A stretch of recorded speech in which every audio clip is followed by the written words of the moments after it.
Imagine walking into a house for the very first time.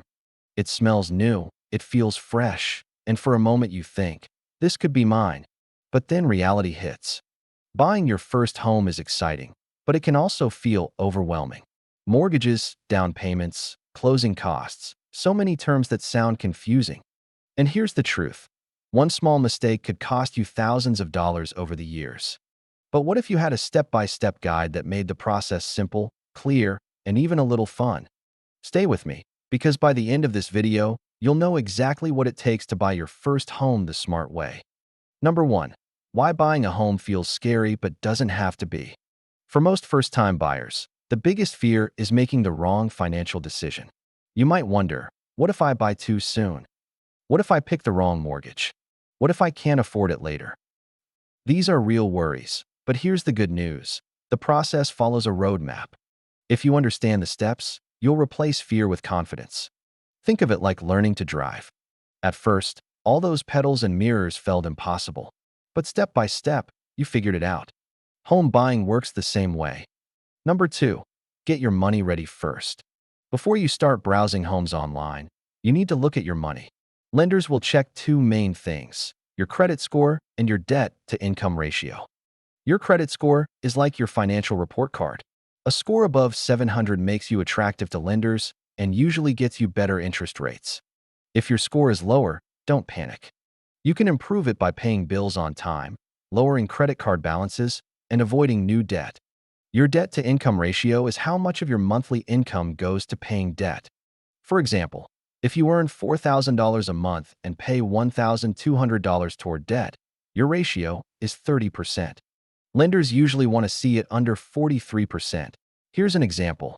Emily earns $3,500 a month and has a car loan of $300 and student loans of $200.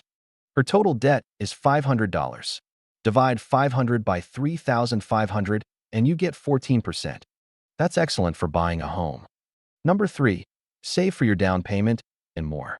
Most first-time buyers know they need a down payment, but many forget about extra costs like closing fees, inspections, and moving expenses.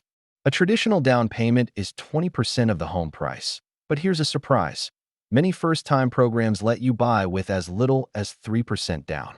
For example, on a $250,000 home, 20% down would be $50,000. But with a first-time buyer loan requiring only 3%, that's just $7,500. Big difference, right? But remember, you'll also need about 2 to 5% of the home price for closing costs. That means even if you score a low down payment loan, you should still save more than just the down payment. Number 4. Get pre-approved, not just pre-qualified. This step can save you heartbreak. A pre-qualification is a quick estimate from a lender based on what you tell them. But a pre-approval means the lender has actually checked your credit, verified your income, and confirmed how much they're willing to lend. Why does this matter? Imagine falling in love with a house, making an offer, and then finding out you can't get the loan. Pre-approval avoids that disaster. Plus, sellers take you more seriously if you're pre-approved. Number 5. Know your loan options. There isn't just one type of mortgage. The most common are conventional loans, FHA loans, VA loans, and USDA loans. A conventional loan works best if you have a strong credit score and some money saved. FHA loans are great for buyers with lower credit scores or smaller down payments. VA loans are for veterans and usually require zero down. USDA loans are for rural areas and also may require no down payment. For example, Jacob is a teacher with a credit score of 640 and only $5,000 saved.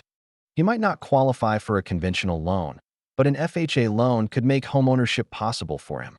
Number 6. Make a realistic budget. Just because a lender approves you for a certain amount doesn't mean you should borrow the full amount. Think about your lifestyle. Do you like to travel, dine out, or spend on hobbies? If so, you'll want to leave room in your budget. Here's a quick rule. Try to keep your monthly housing costs, including mortgage, taxes, and insurance, at or below 30% of your income.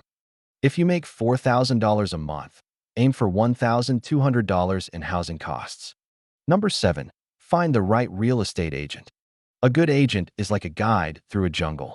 They know the terrain, the shortcuts, and where the traps are. The wrong agent could push you toward houses that don't fit your needs. The right agent will listen, explain, and fight for your best deal. Ask friends for referrals, read reviews, and don't be afraid to interview agents. Choose someone who makes you feel comfortable and explains things clearly. Number 8. Start house hunting with a strategy. House hunting can feel exciting, but also overwhelming. Make a list of must-haves and nice-to-haves. For example, you might need 3 bedrooms, but a pool is just a bonus. Stick to your budget, and don't let emotions trick you into overspending. Imagine you find 2 houses. One is 2,000 square feet, exactly in your budget. The other is 2,300 square feet, but costs $40,000 more. That extra space might look nice now, but do you really want to sacrifice vacations or savings for it? Always think long-term. Number 9. Make an offer that stands out. When you're ready to make an offer, your agent will help you decide the price. Sometimes, offering less than asking works. Other times, especially in competitive markets, you might need to offer the asking price or even a little more. Here's a tip. Include a personal letter to the seller about why you love their home. It doesn't always work, but sometimes a seller chooses a buyer who feels like the right fit, not just the highest price. Number 10. Do the inspections and appraisals. Never skip an inspection. An inspector checks the home's structure, plumbing, wiring, roof, and more. Spending a few $100s on an inspection could save you from buying a money pit. The appraisal is different. It's ordered by the lender to make sure the home is worth what you're paying. If the appraisal comes back lower than your offer, you may need to renegotiate. Number 11. Understand closing costs. Closing is the finish line, but it comes with fees. These can include loan origination fees, title searches, taxes, and insurance. Closing costs usually range from 2 to 5% of the home price. On a $250,000 home, that could be between $5,000 and $12,500. Many first-time buyers are shocked by this. Plan ahead so you're not blindsided. Number 12. Sign, move in, and celebrate.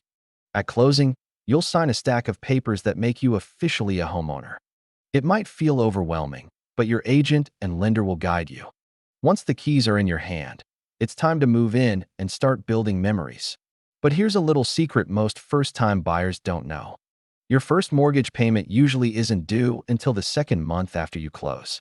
That gives you a small financial break to settle in. Number 13. Avoid rookie mistakes after moving in. Many first-time homeowners rush to buy new furniture, remodel, or upgrade everything at once.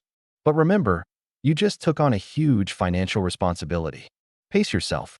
Here's an example. Sarah and Tom bought their first home, and within 2 months, they maxed out credit cards on furniture and appliances. Suddenly, their dream home felt like a financial trap. Don't fall into that. Build slowly and wisely. Number 14. Learn about property taxes. When you own a home, you'll pay property taxes every year. These taxes fund things like schools, roads, and community services. The amount depends on where you live and the value of your home. For example, a $200,000 home in one state may cost you $2,000 in taxes each year, while the same priced home in another state could cost $4,000. Always check local tax rates before buying so you know what to expect. Number 15. Understand homeowners insurance. Lenders require you to have insurance to protect against disasters like fire, theft, or storms. The cost depends on your home size, location, and condition. For instance, if you buy a house in Florida near the coast, you'll likely pay higher premiums because of hurricanes. Get quotes early and budget for this cost just like you would your mortgage payment. Number 16. Don't forget about HOA fees. Some neighborhoods or condos have homeowners associations, also known as HOAs. They maintain common areas, handle repairs, and sometimes provide perks like pools or gyms. But they charge monthly fees that can range from $50 to several $100s. If you fall behind on these payments, the HOA can even put a lien on your property. Always ask about HOA rules and fees before making an offer. Number 17. Think about resale value. When you're buying your first home, it's easy to focus only on what you want right now. But one day you might sell. Look for features that will attract future buyers, like a good school district, modern kitchen, or safe neighborhood. For example, A house near a busy highway might be fine for you, but could scare off buyers later. Thinking ahead can protect your investment. Number 18. Learn the power of refinancing. After a few years, interest rates may drop. When that happens, you can refinance your mortgage to get a lower rate and smaller monthly payment. This could save you thousands of dollars over the life of the loan. For example, refinancing from 6% to 5% on a $200,000 mortgage could save you about $120 a month. That's real money back in your pocket. Number 19. Plan for home maintenance. Owning a home means you're now the landlord. When the roof leaks or the heater breaks, you're responsible. Experts recommend saving about 1% of your home's value each year for maintenance. So if your house is worth $250,000, that's $2,500 you should set aside annually. It's not exciting, but it keeps your home in good shape and avoids nasty surprises. Number 20. Know about first-time buyer assistance programs. Many states and cities offer special grants, low-interest loans, or even down payment assistance for first-time buyers. For example, some programs will match part of your down payment or cover your closing costs if you qualify. This could make owning a home much more affordable than you think. Always check your local housing authority's website before you buy. Number 21. Understand private mortgage insurance. If you put less than 20% down, most lenders require private mortgage insurance, also called PMI. This protects the lender if you stop paying your loan. It usually costs between 0.5% and 1% of your loan amount per year. On a $200,000 loan, that's about $1,000 to $2,000 a year. The good news is, once you reach 20% equity in your home, you can usually cancel PMI. Number 22. Prepare for the emotional side. Buying your first home is not just financial, it's emotional. You might fall in love with a house and feel crushed if your offer isn't accepted, or you might feel stressed by how many decisions you need to make. That's normal. Stay focused on the bigger picture, finding a safe, affordable home that fits your needs. Buying your first home doesn't have to be scary. It can be one of the most empowering steps you ever take. The key is to prepare, ask questions, and follow the process step by step. Now, I want to hear from you. What part of the home buying journey feels the most confusing or intimidating to you right now?